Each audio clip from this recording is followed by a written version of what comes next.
श्री महाकालेश्वर मंदिर में परंपरा अनुसार 24 अप्रैल से 22 जून तक भगवान महाकाल पर 11 मिट्टी के कलशों से सतत जलधारा हेतु गलंतिका बांधी जाएगी। कलशों पर प्रतीकात्मक रूप से नदियों के नाम गंगा, सिंधु, सरस्वती, यमुना, गोदावरी, नर्मदा, कावेरी, सरयू, क्षिप्रा, गंडकी आदि नामों को अंकित किया जाता है। गलंतिका में कोटि तीर्थ का जल भरा जाता है। कोटि तीर्थ के जल में 1000 नदियों का जल समाहित है। भगवान श्री महाकालेश्वर पर सतत शीतल जलधारा प्रवाहित की जा रही है, जो प्रतिदिन प्रातः भस्म आरती के पश्चात से सायकाल पूजन तक रहती है। उल्लेखनीय है कि श्री महाकालेश्वर मंदिर में परंपरा अनुसार प्रतिवर्ष वैशाख कृष्ण प्रतिपदा से ज्येष्ठ शुक्ल पूर्णिमा तक श्री महाकालेश्वर भगवान जी को शीतलता प्रदान करने के लिए प्रतिदिन लगने वाले अभिषेक पात्र के साथ मिट्टी के 11 कलशों, जिन्हें गलांतिका कहा जाता है, से सतत जलधारा प्रवाहित करने हेतु गलांतिका बांधी जाती है।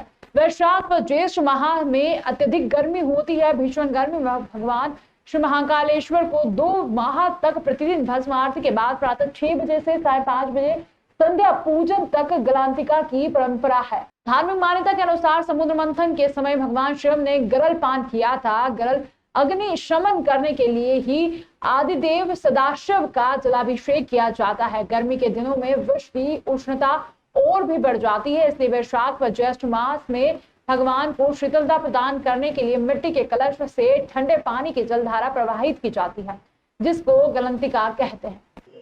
जैसे जैसे मौसम में परिवर्तन होता है, भगवान की दिनचर्याओं में भी परिवर्तन होता है। ये देश के सभी मंदिरों में एक परंपरा होती है।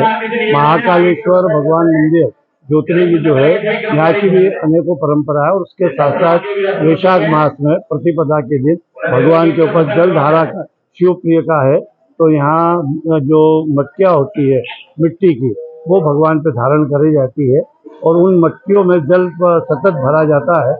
उस जल से भगवान के ऊपर जो बूंद बूंद जलधारा गिरती है, उससे भगवान को बड़ी प्रसन्नता होती है, ऐसी ये मान्यता है। शिव जलधारा प्रिय का जो हमारा सिद्धांत है, वो भी यहाँ लागू होता है। महाकाल की परंपरा अनुसार भगवान का ये भी माना गया है कि जब गरल पिया था, उस समय पे गरल पीने के वक्त भी भगवान की जो उष्णता थी, उस उष्णता को शांत करने के लिए भी ये जलधारा भगवान पे चढ़ी जाती है। ये 2 मास का यहाँ पे एक परंपरा है, वैशाख मास और ज्येष्ठ मास। ज्येष्ठ मास वैशाख में दोनों में भगवान का जो कोटि तीर्थ है, इसका जल उस मटकियों में डाला जाता है।